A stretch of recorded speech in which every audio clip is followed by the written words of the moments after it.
গুৱাহাটীৰ চহৰৰ ৰাস্তাৰে পুৱতি নিশাৰ কোমল পোহৰত এখন পুৰণি চাইকেল চলাই যোৱা এজন যুৱ ভাৰতীয় ফ্লিপকাৰ্ট ডেলিভাৰী বয়। তেওঁ পিন্ধি আছে অলপ জীৰ্ণ ফ্লিপকাৰ্ট ডেলিভাৰী ইউনিফৰ্ম আৰু বেগ। মুখত ক্লান্তি থাকিলেও চকুত দৃঢ়তা আৰু বিনয় স্পষ্ট। তেওঁ আহি থামে মুখ্যমন্ত্ৰী হিমন্ত বিশ্ব শৰ্মাৰ এখন সুৰক্ষিত সুচাৰু অসমীয়া ঘৰৰ সন্মুখত। সুৰক্ষাকৰ্মীয়ে বিনয়েৰে পাৰ্চেলটো পৰীক্ষা কৰে। ডেলিভাৰী বয়জন অলপ নাৰ্ভাছ হ'লেও যথেষ্ট সন্মান আৰু নম্ৰতাৰে থিয় হৈ থাকে। তাৰ পিছত তেওঁ ভিতৰলৈ গৈ হাতজোৰ কৰি এটা সৰু পাৰ্চেল আগবঢ়ায়। হিমন্ত বিশ্ব শৰ্মাই সাধাৰণ বগা কুৰ্তা পিন্ধি দুৱাৰ মুকলি কৰে। মুখত শান্ত, মাটিত লাগি থকা এটা হাঁহি।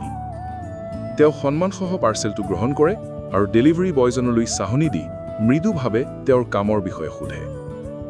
ডেলিভাৰী বয়জনে ক্লান্ত কিন্তু সঁচা অনুভৱেৰে ভৰা চকুত উত্তৰ দিয়ে। হিমন্ত বিশ্ব শৰ্মাই তেওঁক পানী এগিলাচ দিয়ে, কান্ধত আলফুলে হাত থৈ উৎসাহমূলক কথা কয়। এক অনুভৱেৰে ভৰা নীৰৱ মুহূৰ্ত। শেষ ট্ৰিপত দেখা যায় ডেলিভাৰী বয়জন নতুন আশাৰে ভৰা মন লৈ আঁতৰি গৈছে।